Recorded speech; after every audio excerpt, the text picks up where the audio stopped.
من الشيطان الرجيم.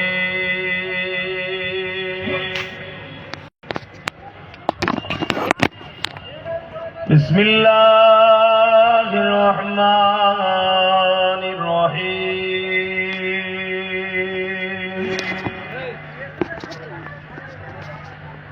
الحمد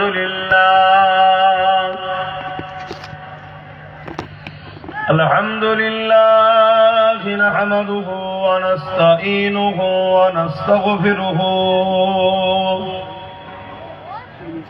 ونؤمن به ونتوكل عليه ونعوذ بالله من شرور أنفسنا ومن سيئات أعمالنا. يهدي الله فلا مضل له ومن يضلله فلا هادي له. ونشهد أن لا إله إلا الله وحده لا شريك له. ونشهد أن سيدنا وحبيبنا ومولانا محمدا عبده ورسوله. أما بعد فيا أيها الحاضرون رحمكم الله. قال الله تعالى في كلام المجيد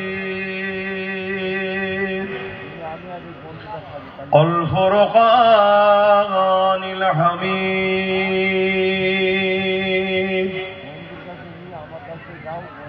إن الله وملائكته يصلون على النبي يا أيها الذين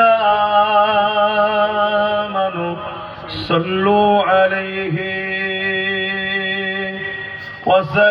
وسلموا تسليما. اللهم صل على জবান খুলে পড়েন ওয়ালা আলি।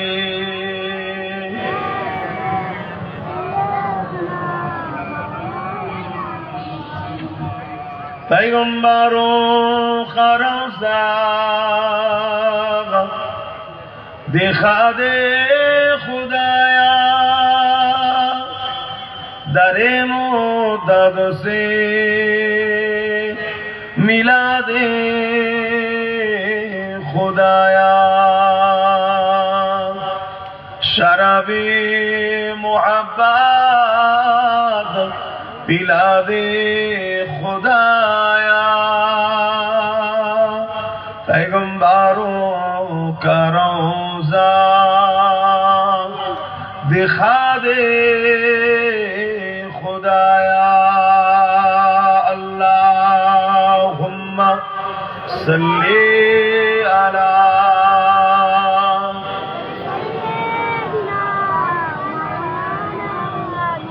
वला आली।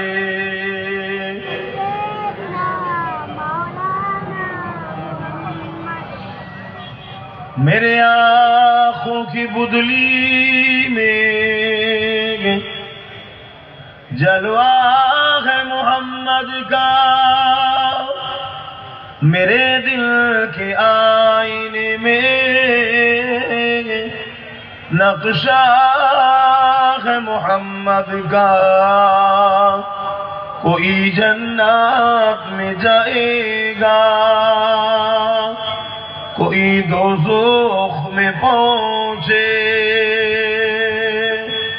मदीने की तरफ दौरे दीवाना मोहम्मद का। अल्लाहुम्मा সাল্লি আলা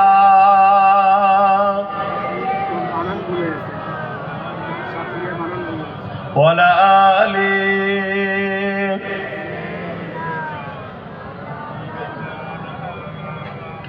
কালিমে লা ইলাহা ইল্লাল্লাহ লা ইলাহা ইল্লাল্লাহ লা ইলাহা জবান খুলে লা ইলাহা ইল্লাল্লাহ লা ইলাহা লা ইলাহা ইল্লাল্লাহ মুহাম্মাদুর রাসূলুল্লাহ হাসবি রাব্বি জাল্লাল্লাহ মা ফি কলবি খায়রুল্লাহ নূর মুহাম্মদ সাল্লাল্লাহ হক লা ইলাহা ইল্লাল্লাহ লা ইলাহা জোরে জোরে লা ইলাহা ইল্লাল্লাহ লা ইলাহা লা ইলাহা ইল্লাল্লাহ মুহাম্মাদুর রাসূলুল্লাহ আল্লাহুম্মা সাল্লি আলা মাওলানা মুহাম্মাদ ওয়া আলি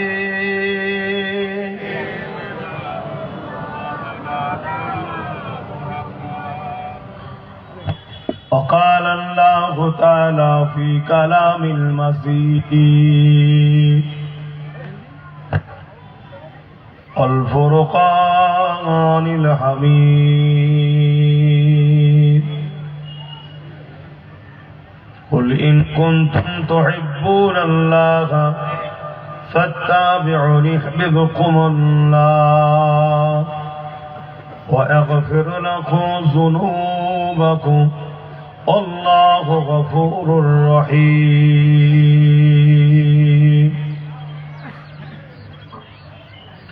উপস্থিত আমার আব্বা জানেরা, আমার নওজোয়ান তরুণেরা, যুবকেরা, ছোট ছোট বাচ্চারা, উলামা হযরত, হাফেজে কোরআন, নামাজি, মুত্তাকি, পরেজগার ইমাম সাহেবগণেরা, দূর দূরান্তে অবস্থিতা আমাদেরই সকলের মা ও বোনেরা, আল্লাহ দরবারে শুকরিয়া, প্রতি বছরের না এবছরও আল্লাহ পাক দ্বীন ইসলাম তথা কোরআন সুন্নাহ ইজমা কিয়াস আহলে সুন্নাত ওয়াল জামাআতের মতদর্শের একটা আলোচনার সভা আল্লাহ আমাদের দ্বারা করিয়ে নিচ্ছেন। সকলে বলি আলহামদুলিল্লাহ। তামাম পৃথিবীতে যেখানে নতুন করে আবার আইয়ামে জাহিলিয়াতের মতো মধ্যযুগীয় বড় বড় তার দাবানল আবার জ্বলে উঠছে, এরকম একটা ভয়ানক পরিস্থিতির মধ্যে দিয়েও আল্লাহ যে আমাদের ঘরে কোরআনের উপরে, দ্বীন ইসলামের উপরে রেখে এবং দ্বীনি মাহফিল আলোচনা করার তৌফিক দিয়েছেন এবং ওই মাহফিলে এসে বসার আল্লাহ তৌফিক দিয়েছেন, সকলে জবান খুলে একটা বার বলুন আলহামদুলিল্লাহ। মনে রাখবেন, এ দুনিয়া আমাদের জন্য চিরস্থায়ী নয়। আজ আছেন, কাল নাই, চলে যেতে সবাই কি হবে। এই দুনিয়া হলো আমাদের জন্য পরীক্ষার জায়গা। আল্লাহর পক্ষে, রসুলের পক্ষে, কোরআনের পক্ষে, ইসলামের পক্ষে আমাদেরকে থাকতে হবে। আর যুগে যুগেই আল্লাহ কোরআনের পক্ষে, রসুলের পক্ষে, ইসলামের পক্ষে যারা ছিলেন তাদেরকে হাজারো কঠিন মুসিবত দিয়ে আল্লাহ পরীক্ষা নিয়েছে। কিন্তু আমার আল্লাহ দুনিয়াকে এটাও দেখিয়ে দিয়েছেন, যারা আমি আল্লাহ আমার প্রেমিক হয়, আমার হাবিবের প্রেমিক হয়, তাদের উপরে দুনিয়া যতই অত্যাচার করুক না কেন, আমার প্রেমিকদের ঘরে আমি আল্লাহ আমার থেকে, আমার হাবিবের থেকে টেনে নিয়ে কখনো জালিম অত্যাচারী শয়তানের অনুসারীরা শয়তানের রাস্তায় নিয়ে যেতে পারেনি। জোরে বলুন সুবহানাল্লাহ। আজ আমাদের উপরও নানান দিক দিয়ে আল্লাহ পরীক্ষা নেবে। মনে রাখতে হবে, নিঃশ্বাসের কোনো বিশ্বাস নাই, আজ আছি কাল নাই। আল্লাহ নানান দিক দিয়ে, কখনো বিমার দিয়ে, কখনো অভাব দিয়ে, কখনো রোগ দিয়ে, কখনো গরিবি দিয়ে, কখনো সন্তান কেড়ে নিয়ে, কখনো বাপ মা স্ত্রী স্বামীকে বিভিন্ন দিক দিয়ে আল্লাহ পরীক্ষা নেবে। তাই আমাদেরকে উচিত প্রতিটা মুহূর্তে কদম ফেলার আগে ভেবে চিনতে পা ফেলা দরকার। আমি যেদিকে যাচ্ছি, যে কদমে পা আগাচ্ছি, এতে আমার আল্লাহ রাজি না বেজার। যদি আল্লাহ নারাজ হয়, আপনাকে যদি ভারতের মাথাতে মসনদও বসার রাস্তা দেয়, ও রাস্তাকেও আপনাকে ঠোকর মারতে হবে। কেন ইতিহাস বলছে, দেশের মাথায় যারা বসেছে তাদেরও মৃত্যু হয়েছে। আল্লাহ আপনাকে পরীক্ষা করবে। যদি কেউ আপনাকে টেনে আল্লাহ রসুল থেকে সরিয়ে আরবপতি বানাতে চায়, তথাপিও আপনাকে ওই রাস্তা থেকে দূরে সরে আসতে হবে। যদি আপনাকে কেউ কামানের সামনে দাঁড় করিয়ে আল্লাহ রসুলের বিরুদ্ধে নিয়ে যেতে চায়, ওই মুহূর্ত আপনাকে আল্লাহ রসুলের প্রেমে পরীক্ষা দিয়ে জানকে কুরবানের জন্য প্রস্তুত নিতে হবে। তবে আমার আল্লাহ যদি চায়, কামানের সামনে থেকেও আপনাকে বাঁচাতে পারেন। জোরে বলুন সুবহানাল্লাহ। আরো জোরে বলা যাবে না। আর যদি আল্লাহ আপনাকে ওই অবস্থায় মৃত্যু দিতে চায়, মৃত্যু তো হবে একদিন না একদিন, কিন্তু আপনি আল্লাহ রসুলের প্রেমে মজবুত হয়ে যদি দাঁড়িয়ে থাকতে পারেন, অন্যায়ের পক্ষপাতিত্ব যদি না করেন, তাহলে মনে রাখবেন আল্লাহ আপনাকে প্রকৃত সাকসেসফুল, প্রকৃত কামিয়াবির আসনে বসিয়ে দিলেন। জোরে বলুন সুবহানাল্লাহ। আমার কাছে আলোচনা একটাই, যেটা ইসলাম। যুগে যুগে দুটো দল ছিল, আছে, থাকবে। একটা দল রহমানের, একটা দল শয়তানের। রহমানের দলে আমার রাসূলুল্লাহ মাথায় বসে আছেন, শয়তানের দলের মাথায় ইবলিস শয়তান বসে আছে। রাসূলুল্লাহকেও আল্লাহ সৃষ্টি করেছেন, ইবলিস শয়তানকেও আল্লাহ সৃষ্টি করেছেন। রাসূলুল্লাহকে আল্লাহ বন্ধু করেছে, ইবলিস শয়তানকে আল্লাহ প্রতারিত করে অভিশাপ দিয়ে তাড়িয়ে দিয়েছে। দিয়ে ইবলিস আল্লাহর দাস দাসী বান্দা বান্দিকে ডাকছে, আমার রাস্তায় আসো, আমার রাস্তায় আসো। আর আমার রাসূল পাক সাল্লাল্লাহু আলাইহি ওয়াসাল্লাম তিনি আমাদেরকে ডাকছে, তোমরা আল্লাহর রাস্তায় আসো, আল্লাহর রাস্তায় আসো। আপনারা যদি রাসূলুল্লাহর ডাকে সাড়া দেন, তাহলে আল্লাহর রাস্তায় আপনারা গেলেন, নবীর সাথে আপনি জান্নাত পাবেন। জোরে বলুন সুবহানাল্লাহ। আর ইবলিসের রাস্তায় যদি যান, তো দুনিয়ায় দুদিন একটু আরাম পাবেন, অস্বীকার করছি, চোখের আরাম, চোখের খিদে বলে না, চোখের খিদে। লোক দেখবে যে দুতলা বাড়ি, চারতলা বাড়ি, কোটি কোটি টাকা ব্যাংকে, এটা লোক দেখছে, কিন্তু হাকিকাতে অন্তরের আরাম পাবে না। আর যদি মুহাম্মদ সাল্লাল্লাহু আলাইহি ওয়াসাল্লামের পক্ষে থাকে, তাহলে আপনি ন্যায়ের রাস্তা পাবেন। আপনার চলা শুরুটা হয়তো একটু কষ্ট হবে, কেন আল্লাহ তো পরীক্ষা নেবে। দুঃখ না এলে প্রকৃত আপনকে চেনা যায়? বলেন, কষ্ট না এলে প্রকৃত আপনকে চেনা যায়? সোনা আগুন ছাড়া কখনো গলানো যায়? না ডিজাইন করা যাবে। সোনাকে যদি তার অরিজিনাল রূপে আনতে চান, তাকে যদি কাজে লাগাতে চান, তাহলে তাকে আগুন দিয়ে পলাতে হবে। আমার আল্লাহ আমাদেরকেও সুন্দর বানাতে চায়, তাই আমাদেরকেও আল্লাহ বিভিন্ন কঠিন মুসিবত দিয়ে পরীক্ষা নেবে। এই মুসিবতে আমাদেরকে টিকে থাকতে হবে। এই মুসিবতে যদি চলতে গিয়ে আল্লাহ আপনার হায়াত না রাখে, আপনার মৃত্যু হবে, আমারও হবে। আর যদি আল্লাহ হায়াত রাখে, ও পুরো দুনিয়া মিলে আপনাকে যদি মিটাতে চায়, তথাপি আপনাকে মিটাতে, জোরে বলুন, আমার নবীর বিরুদ্ধে লেগেছিল, এই মাইকে আটকে যাচ্ছে কেন, খুলে দাও সব, কেন গন্ডগোল হচ্ছে?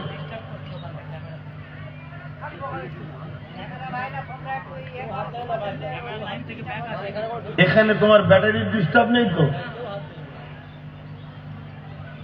মন দিয়ে শোনেন, এমনি আমার লেট হয়ে গেছে 8 ঘন্টার বেশি, শোনেন ভালো করে।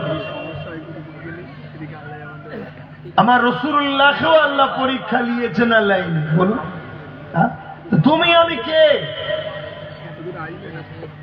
কত পরীক্ষা নিয়েছে। আমার রাসূলুল্লাহ তো আবু জেহেলকে তুলে দিতে পারত তোমার নবী আসার আগে। উতবা, সাইবা, আবু লাহাব, উমাইয়া সব মেরে দিতে পারতো, তো আমার বন্ধু এসছে, তুই জালিম গুনাহ থাকবি না। না, হক আর না হকের পার্থক্য দুনিয়াকে তো আল্লাহ বুঝাবে, যে দেখো আমার বন্ধু যার জন্য কায়নাত তৈরি, সেই বন্ধুকে কত কষ্ট দিচ্ছে দেখো। আর সে বন্ধু তোমাদেরকেও শিক্ষা দিচ্ছে, দেখো আমি হলাম শরিয়াত, আমি যা করেছি ওটাই শরিয়াত, আমি যেটা ছাড়তে বলেছি ওটা ছেড়ে দিও শরিয়াত। মা আতাকুমুর রাসূল ফাখুযুহু ওয়া মা নাহাকুম আনহু ফান্তাহু। আমার রাসূল যা আদেশ করছে মেনে নাও, রাসূল যা নিষেধ করছে ছেড়ে দাও। এটাই তো আল্লাহর কোরআন, এটাই তো শরিয়াত। দেখো আমার নবীর অনুসারী গুলোকে কি জুলুম করছে, দেখো দেখো সাহাবা গুলোকে গরম মরুভূমির বালির উপরে শুইয়ে দিয়েছে, বুকে ভারী পাথর চাপিয়ে দিয়েছে। কেন? সাহাবারা আমার রাসূলুল্লাহর দিকে এসেছে। রাসূলুল্লাহর কি মেসেজ ছিল? প্রথম কথা ছিল লা ইলাহা ইল্লাল্লাহ আনা মুহাম্মদ রাসূলুল্লাহ, অর্থাৎ কালেমার দাওয়াত। তারপরে রাসূলুল্লাহর কি মেসেজ ছিল? নারীদের উপরে জুলুম বন্ধ করো। জোরে বলুন সুবহানাল্লাহ, আরো জোরে বলেন। হে উম্মতে মুহাম্মাদি, আমাদের কি কাজ নয় নারীদের উপরে যে জুলুম হচ্ছে, এই জুলুম মুক্ত করার জন্য সংগ্রাম লড়াই করা আমাদের দরকার আছে না? না, এটা রাসূলুল্লাহর কাজ। আমরা সবাই বলি রাসূলকে ভালোবাসি, বলি তো নাকি? কিন্তু রাসূলুল্লাহ বলছেন আমার প্রকৃত প্রেমিক কারা? আর নবীকে তো ভালোবাসতেই হবে। কেন? নবীকে যদি ভালো না বাসা হয়, লা ইউমিনু আহাদুকুম হাত্তা আকুনা হাব্বা ইলাইহি মিন ওয়ালিদিহি ওয়া ওয়ালাদিহি ওয়ান নাস আজমাইন, ততক্ষণ পর্যন্ত তোমরা ঈমানদার হতে পারবে না যতক্ষণ পর্যন্ত নিজের জানের থেকেও, পরিবার, সন্তান, বাপ মা, ছেলে পুলে, জমি জায়গা সবকিছু, এমনকি জানের থেকেও বেশি না আমি রাসূলুল্লাহকে মহব্বত করবে, ততক্ষণ পর্যন্ত তোমরা ঈমানদার নয়। এবারে প্রত্যেকে নিজের অন্তরের খবর জানেন না? জানেন না? আপনার অন্তরকে প্রশ্ন করুন, আপনি রাসূলুল্লাহকে জানের থেকে বেশি ভালোবাসেন, হ্যাঁ কি না? যদি বাসেন আপনি ঈমানদার, আর ঈমানদার জান্নাতে যাবেই ইনশাআল্লাহ। জোরে বলুন সুবহানাল্লাহ। বেঈমান কোনদিন জান্নাতে যাবে না। রাসূল পাক সাল্লাল্লাহু আলাইহি ওয়াসাল্লাম কে ভালো যারা জানের থেকে বেশি ভালোবাসে তারা হলো ঈমানদার। এবার নবীকে জানের থেকে বেশি ভালো কারা বাসে? আল্লাহ নবী বললেন মান আহাব্বা সুন্নতি, যারা আমার সুন্নাতকে ভালোবাসলো, ফাকাদ আহাব্বানি, তারা আমি রাসূলুল্লাহ আমাকে ভালোবাসলো। তাহলে রাসূলুল্লাহকে কারা ভালোবাসে? মান আহাব্বা সুন্নতি, যারা রাসূলুল্লাহ সুন্নাতকে ভালোবাসে তারা রাসূলুল্লাহকে ভালোবাসে। যারা রাসূলুল্লাহকে ভালোবাসে কানা মাই ফিল জান্নাত, তারা রাসূলুল্লাহর সঙ্গে আল্লাহর জান্নাতে যাবে।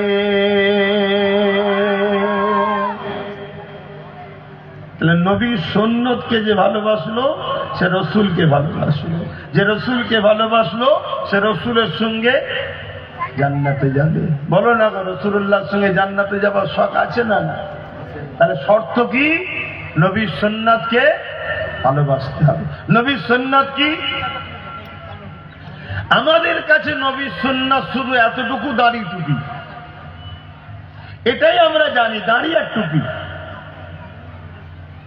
অবশ্যই দাড়িটাও রাসূলুল্লাহ সুন্নাত, টুপিটাও রাসূলুল্লাহ সুন্নাত। এ দাড়ি টুপি রাখতে হবে, কিন্তু মনে রেখে দিবেন এই দাড়ি টুপির থেকেও আরো বড় সুন্নাত রাসূলুল্লাহর হলো জালিমদের হাত থেকে মায়ের জাতকে নিরাপত্তা দেওয়া। জোরে বলুন সুবহানাল্লাহ। আরো জোরে বলবেন না সুবহানাল্লাহ। সুন্নাত বোঝেন তো? সুন্নাত হলো রসুল যেটা করেছে, নবী নারীদেরকে জালিমদের হাত থেকে রক্ষা করেছে না করেন? বলুন একটা আওয়াজ দিন।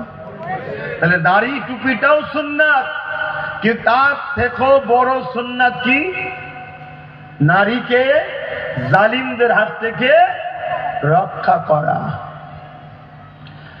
আল্লাহ নবী যখন ১৫০০ বছর আগে এই দুনিয়া জমিনে এসেছিলেন, এই দুনিয়া জমিনে মানুষেরা নারী গুলোকে ভোগের পাত্রী বানিয়ে দিয়েছিল, নারী গুলোকে জ্যান্ত জ্যান্ত পুঁতে দিত, নারী গুলোকে বাজারে নিলামে তুলত।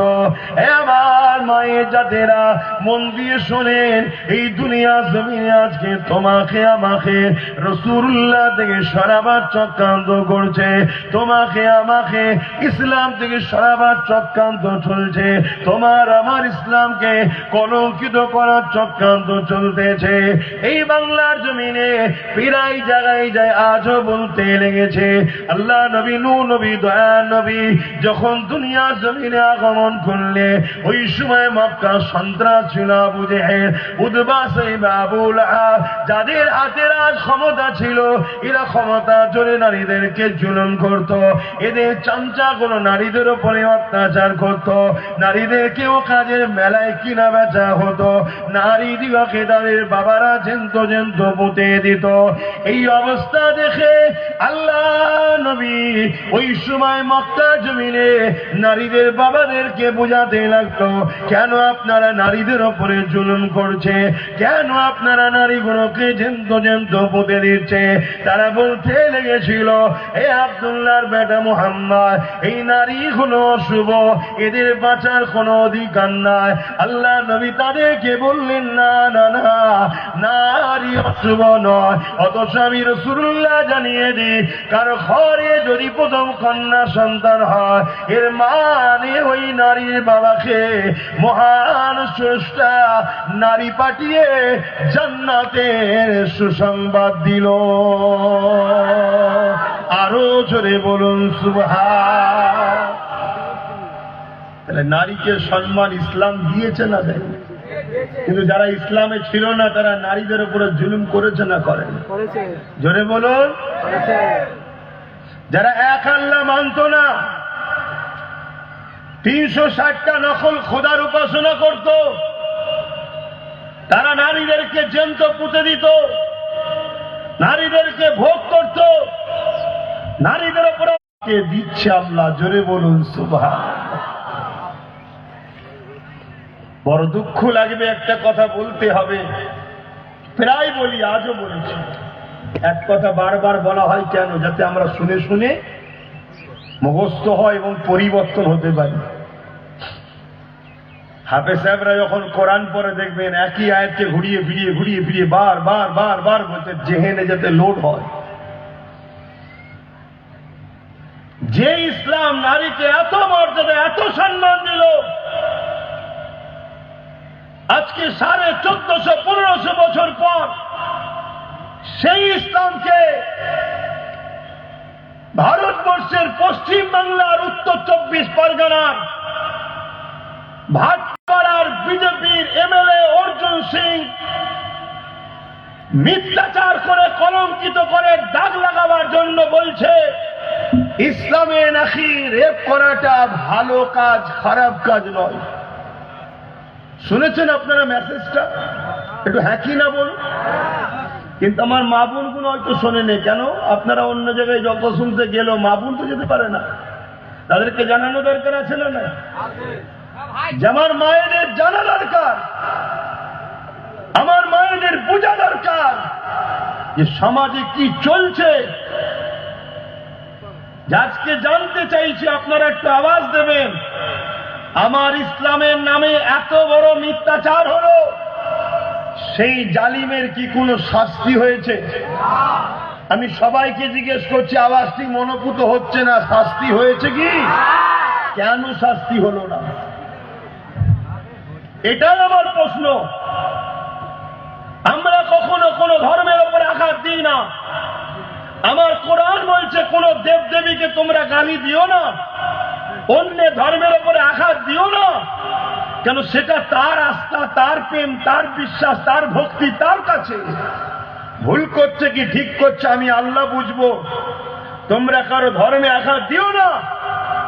কিন্তু আজকে 4.5 কোটির মুসলমানের বাংলায়, 60 কোটির ভারতের মুসলমানের ভারতে আজকে আমাদেরকে শুনতে হচ্ছে যে রাসূলুল্লাহ নারীদেরকে বাঁচাবার জন্য মার খেয়েছে।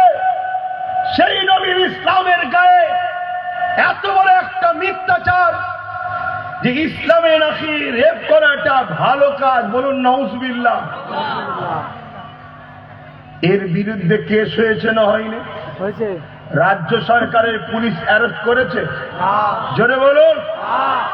আর ভাঙনের নিরীহ মুসলমানগুলোকে পায়ের ওপরে পা দিয়ে জোর করে অ্যারেস্ট করা হচ্ছে, জুলুম করা হচ্ছে, বিভিন্ন জায়গাতে হচ্ছে।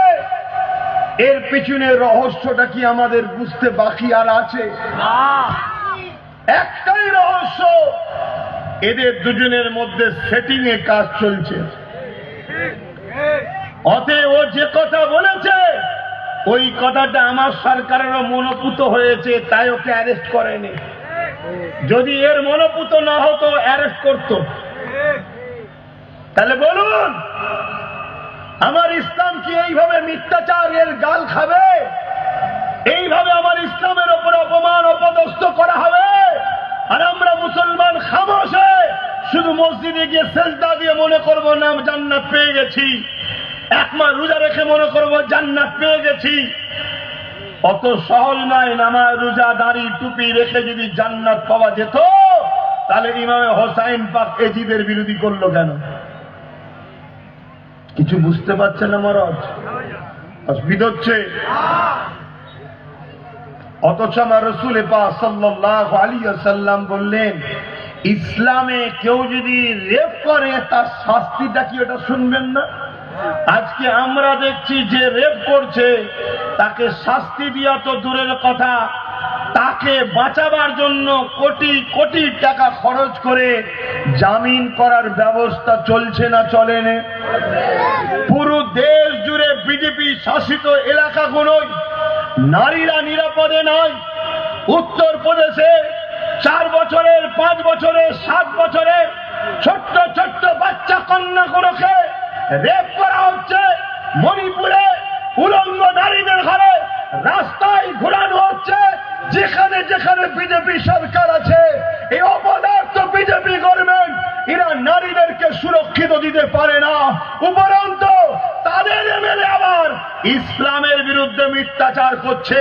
তোদের তো ডুবে মরে যাওয়া দরকার, তোদের মুখ দেখাবার জায়গা নেই।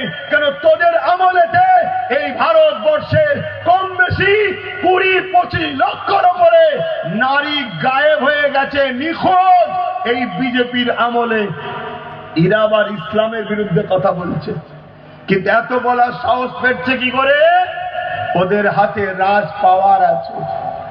এজন্য ওরা অন্যায় নিজেরা করছে আর চাপিয়ে দিচ্ছে আমাদের ঘাড়ে। ইসলাম বলছে কেউ যদি রেপ করে ইসলাম বলছে তাকে গলা পর্যন্ত পুঁতে দাও, পুঁতে দিয়ে পাথর মারতে মারতে মারতে মারতে তাকে মেরে ফেলো। কেন? মায়ের জাতকে যে পুরুষ সম্মান করতে জানে না ও পুরুষ মানুষ সুরাতে দুপায়ে একটা পশু, যাকে কোরআনের ভাষায় বলে উলাইকা কাল আনআম বাল হুম আদাল, তারা চতুষ্পদ জন্তুর নাই, তার থেকেও নিকৃষ্ট।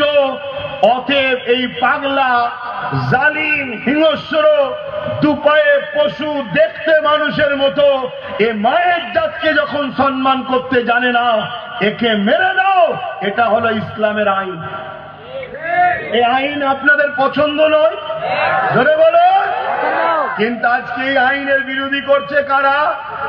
হয় তার ছেলে, নাই তার ভাই, নাই তার দলের ক্যাডাররা, যারা নারীদের শোষণ করে ঘুরে বেড়ায়, যারা রেপিস, তারা আজকে ইসলামের বিরোধী করছে। শুনছেন না শোনেননি? মায়ের জাতের উপরে জুলুম হবে, এটা মেনে লিয়া যাবে? তাহলে আজকে বলে ইসলাম নারীকে কতটা মর্যাদা দিয়েছে, বা সেটা একটু শোনেন। বলি নাকি? এ তো ইসলামে নারীদের উপরে জুলুম করলে তার শাস্তি। এবারে মর্যাদা কত দিয়েছে শোনো। আল্লাহ নবী জানিয়ে দিলেন, কেউ যদি দুটো কন্যা সন্তান পায়, ওই দুই কন্যা সন্তানের বাবা যদি কন্যাকে লালন পালন করে নিয়ে তাকে যদি বড় করে স্নেহ মমতা ভালোবাসা দিয়ে তার বিবাহটা দিয়ে দিতে পারে, আমি রাসূলুল্লাহ জানিয়ে দিই, ওই দুই কন্যার বাবা কিয়ামতের দিনে আমি রাসূলুল্লাহ আমার শাফাআত পাবে। আমি নবী তাকে শাফাআত করে জান্নাতে নিয়ে যাব।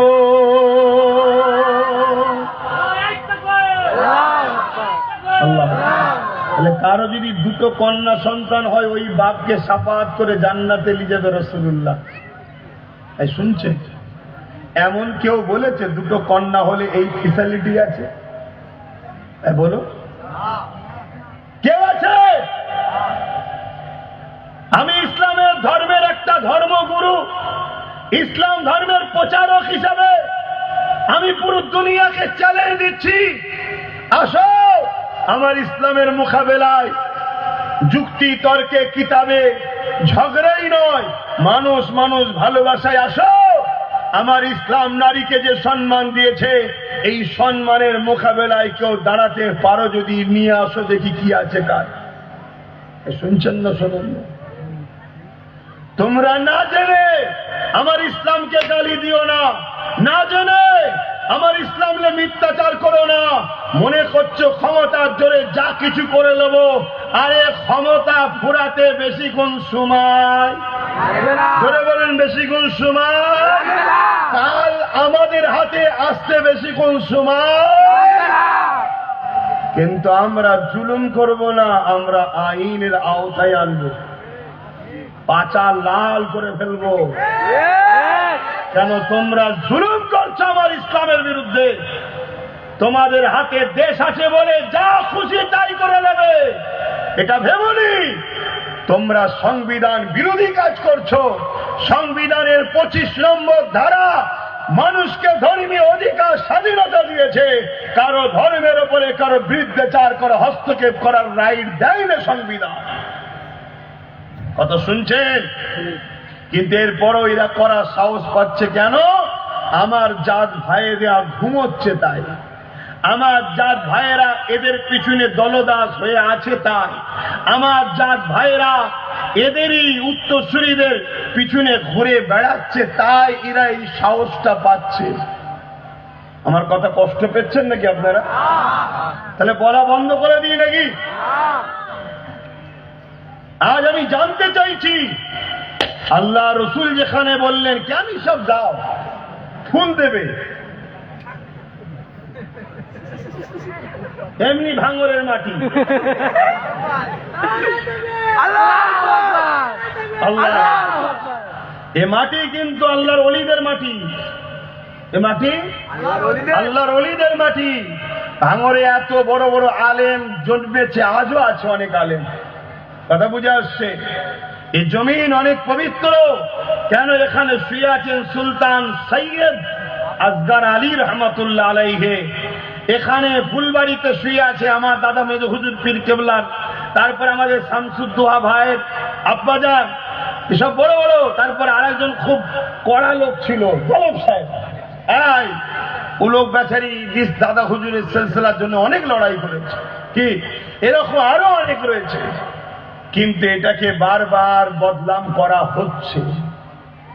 বদনাম করা হচ্ছে কেন? এদের অনেক পুরাতন পরিকল্পনা আছে। ওই দিকে যাচ্ছি না, আমি আমার ইসলামের দিকে যাচ্ছি, আর ইসলামের দুশ্মনদের বিরুদ্ধে কথা বলছি। অসুবিধা আছে নাকি? আল্লাহ নবী জানিয়ে দিলেন, দুনিয়ার মানুষেরা কারো ঘরে যদি একটা, দুটো, তিনটে কন্যা সন্তান হয়, প্রথমে বলল দুটো কন্যা সন্তান হলে রাসূলুল্লাহ থেকে শাফাআত করবে। আল্লাহ নবী জানিয়ে দিলেন, কারো যদি পরপর তিনটে কন্যা সন্তান হয়, ওই বাপ যদি সন্তানগুলোকে পেয়ে বেজান না হয়, ওই বাপ কোনো যদি নারাজ না হয়, ওই বাপ কোনো যদি মনে কষ্ট না নেয়, ওই বাপ কোনো যদি আল্লাহ দিয়ে নেয়ামত মনে করে, ওই তিন কন্যাকে লালন পালন করে তার বিবাহ শাদী দিয়ে দেয়, আমি রাসূলুল্লাহ জানিয়ে দিলাম, ওই তিন কন্যার বাবা আর আমি রাসূলুল্লাহ আল্লাহর জান্নাতে দুটো আগুন তুলে দেখিয়েছে যেমন পাশাপাশি, ওই তিন কন্যার বাবা আর আমি রাসূলুল্লাহ আল্লাহ পাকে জান্নাতে পাশাপাশি থাকিব।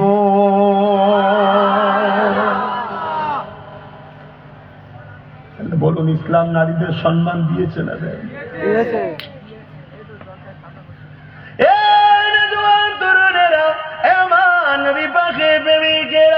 দুনিয়ার আইন হলো পুরুষ কেমন করে পণ দিতে হবে, পুরুষকে নারীর বাবাকে টাকা দিতে হবে, গাড়ি দিতে হবে, খাট পালং দিতে হবে, ঘর সাজিয়ে দিতে হবে। এটা দুনিয়ার আইন, দুনিয়ার আইন। আর আমার ইসলামের আইন হলো পুরুষকে নারীকে সম্মানিক মোহর দিতে হবে, দেন মোহর দিতে হবে, পুরুষকে দিতে হবে, পুরুষকে নারীর বাড়িতে যেতে হবে, নারীকে সম্মানের সঙ্গে নেকা করে নিয়ে আসতে হবে।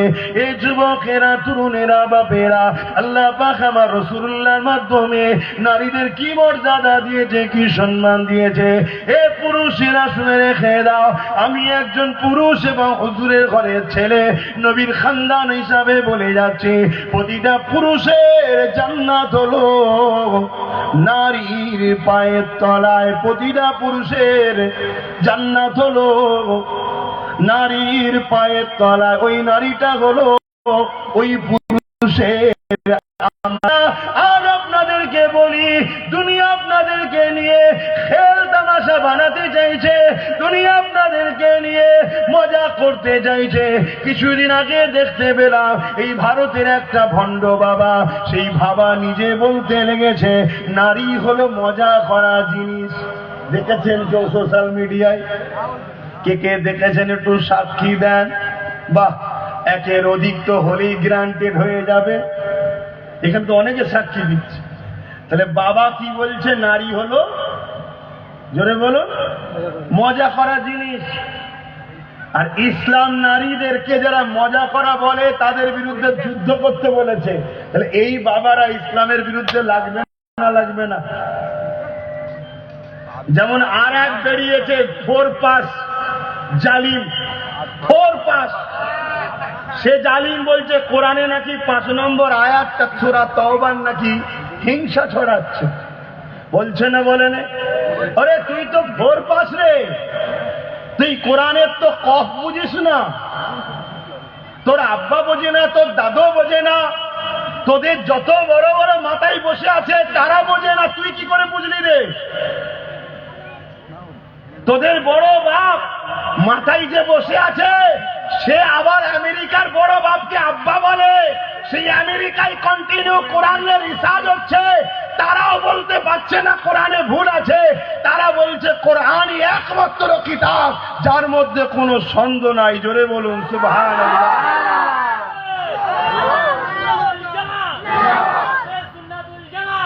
কিন্তু এত বড় বড় কথা বলার সাহসীরা পাচ্ছে কি করে জানেন? এরা জানে আমরা বললে কেউ কিছু করতে পারবে না। আর মুসলমান তারা তার রসুলকে ভালোবাসে, রসুল বলেছে যে দেশে ভালোবাসো, যে দেশে থাকো, সে দেশের সার্বভৌমত্ব নিরাপদে রাখো, দেশের শান্তি রাখো, দেশে বিশৃঙ্খলা করো না। এটা রসুল্লাহর হুকুম, জানেন তো নাকি? দেশের আইন ব্যবস্থাকে মান্যতা দাও। তা এ জাহেল গুলো জানে, এ মূর্খ গুলো এতটুকু জানে যে মুসলমান কোন আইনকে তো হাতে নেবে না, ওরা তা আইনকেই প্রাধান্য দেবে। আমাদের নামে সর্বোচ্চ হয়তো একটা মামলা হবে, তাও মামলাটা করবে কে? খেটে খাওয়া মানুষগুলো, গরিব মানুষগুলো, একটু ইমানদার আলেম উলামা গুলো। আর একটা আজকে হয়তো ইমানদার এমএলএ হয়েছে, সে হয়তো একটু কেস করবে, বাকি তো আমাদের কেউ করবে না। তা আমাদের কে কি করবে? বাপ ওপরে বসে আছে, বোন এখানে বসে আছে, আমাদের কেউ কিছু করতে পারবে না। তাই তো এত বড় বড় কথা বলার সাহস পাচ্ছে। আমার কথায় একমত হতে পারছেন না নাকি? আজকে বলুন, বুকে হাত দিয়ে বলুন, আপনাদের এলাকায় এই যে মানবরূপী একটা পশু বারবার ঢুকে ফেতনা লাগাচ্ছে, ওই শয়তানটাকে জিজ্ঞেস করতো, তুই যদি মুসলমান হোস তা কোরআনের বিরুদ্ধে কথা বলেছে, কেস করেছিস? জিজ্ঞেস করেন। এ সুরাতে মুসলমান, নামে মুসলমান, হাকিকাতে কবে কাফের বেঈমান হয়ে গেছে। আমার কথা কি আপনাদের খারাপ লাগছে নাকি? এ মুসলমানদের রক্তকে, রক্ত পিপাসুই মুসলমানদের, এ বেঈমান কোরআনকে যে শেষ হয়ে যায় বলে, ওই বেঈমান মমতার বিরুদ্ধে কিছু বললে এই বেঈমানের বুকে ব্যথা হয়। কিন্তু এই বেঈমান একবারও আজকে এত বড় কথা বললো কোরআনে নাকি ভুল আছে, একটা কেস করা দরকার ছিল না? ছিল না? কেন? তুই কেস করা মানে 2.5-3 কোটি মানুষের কেস, এই 2.5-3 লক্ষ মানুষের কেস। কেন? তুই তো এমএলএ, ঠিক না বেঠিক?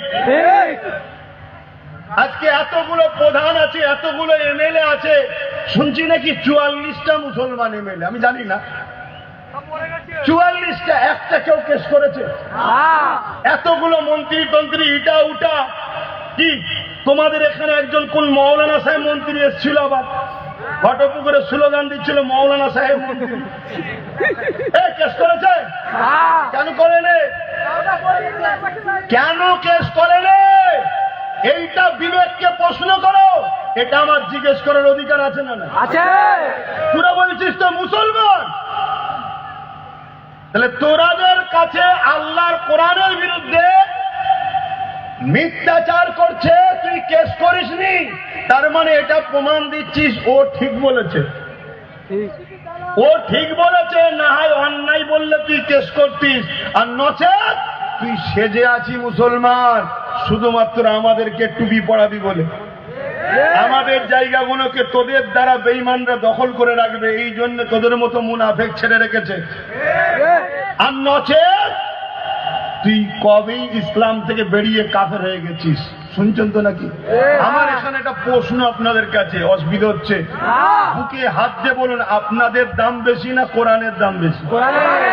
কারা কারা বলছেন কোরআনের দাম বেশি? আমাদের থেকে একটু হাত তুলে সাক্ষী দেন, এ সত্য তো? আপনার তাহলে আমি, শোনেন শোনেন, তাহলে আমি বলছি মুসলমান, আমি বলছি আপনাদেরকে ভালোবাসি, আপনাদের জন্য আমি জানতে দেবো, আপনাদের জন্য কলকারখানা করব, আপনাদের জন্য স্কুল করব, আপনাদের জন্য এই করব ওই করব, আমি বলছি আমি মুসলমান। আর আমার কোরআনের বিরুদ্ধে যখন কথা হবে, আমি কিছু প্রতিক্রিয়া দেবো না, কেস করব না। তাহলে বুকে হাত দিয়ে বলুন, আপনি বিপদে পড়লে আমি সাথ দেবো মনে হয়? কারণ আপনার থেকে দামি তো কোরআন। আমি কোরআনের পক্ষে যখন নেই, মুসলমানের পক্ষে আছি। এগুলো মাথায় ঢুকাও। কেন ঢুকাতে বলছি? শুধু ভাঙরে বলি না, সব জায়গায় বলছি। এই কারণে বলছি, তোমাদেরকে মেরে ফেলার প্ল্যান চলছে। ভাবো, এগুলো তো বলে বলে টেস্ট করে দেখছে যে তোমরা কি করতে পারো।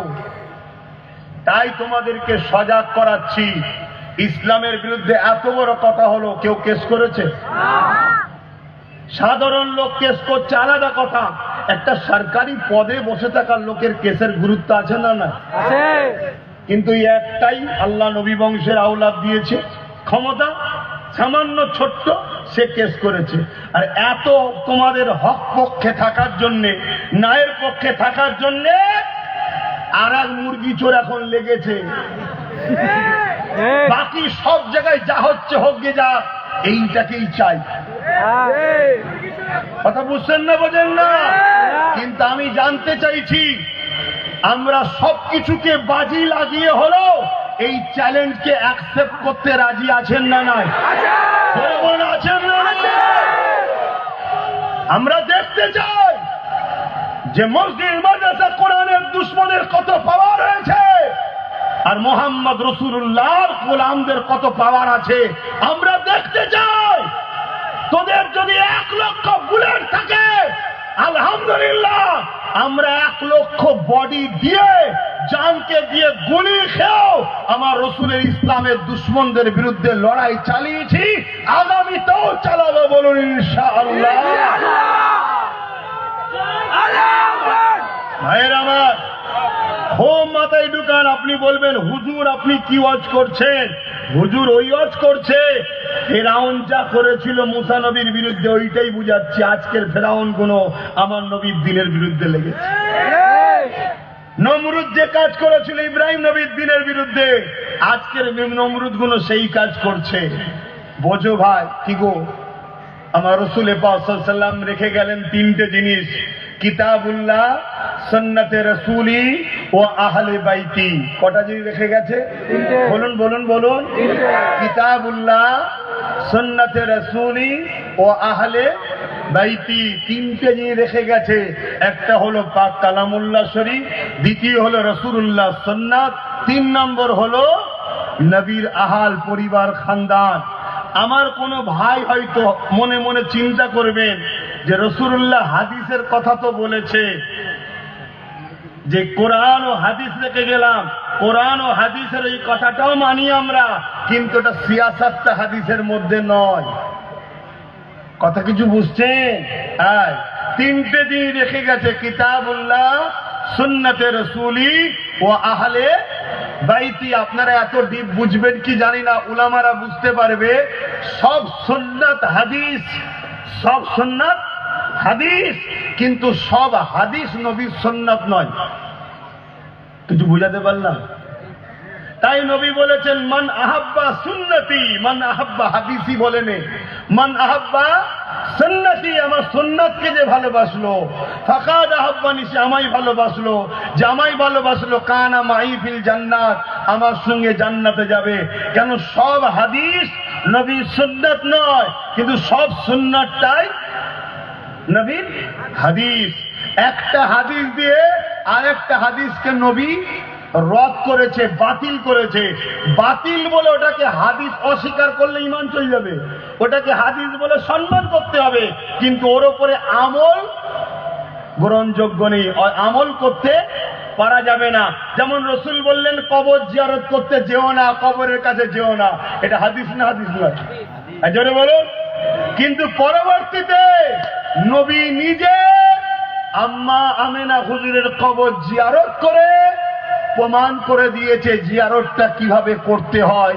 এটা হাদিস এবং নবী সুন্নাত নিজেও করেছে। জোরে বলুন সুবহানাল্লাহ।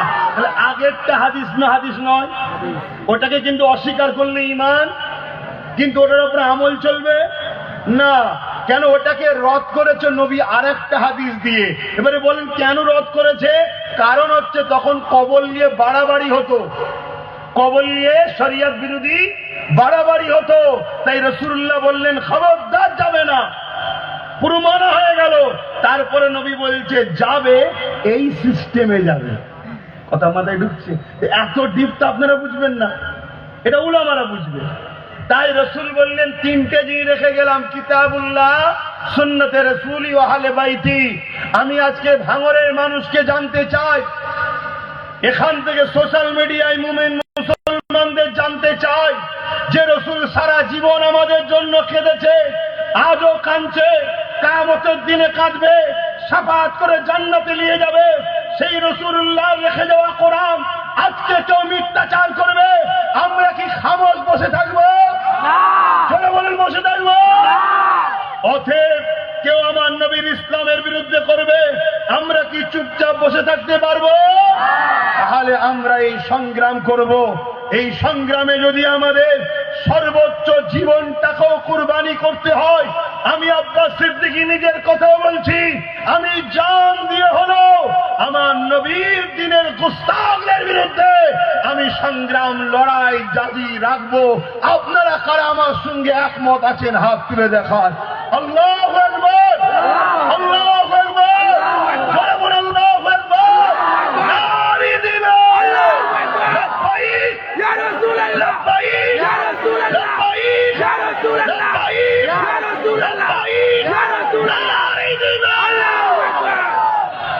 মনে রাখবেন, ব্যবসা বাণিজ্য কারবার সংসার সব করতে হবে, কিন্তু কেউ তোমার আখেরাতে কাজে আরে কিয়ামতের দিনে বাপ ছেলের হবে না, ছেলে বাপের হবে না, মামির হবে না, মেয়ে মায়ের হবে না, স্বামী স্ত্রীর হবে না, স্ত্রী স্বামীর হবে না, বন্ধু বন্ধুর হবে না, কেউ কারো হবে না। এ না জওয়ানেরা, তোমাদের এই বেঈমান নেতাগুলো কেউ কারো হবে না গো। তোমাদের দিদি মুদি কিয়ামতের দিনে কোনো কাজে লাগবে না গো। ওপেন বলে যাচ্ছি, মন দিয়ে শোনো, কিয়ামতের দিনে একজনই কাজে লাগবে, সেটা হলো আমিন আল্লাহ মুহাম্মদ রাসূল।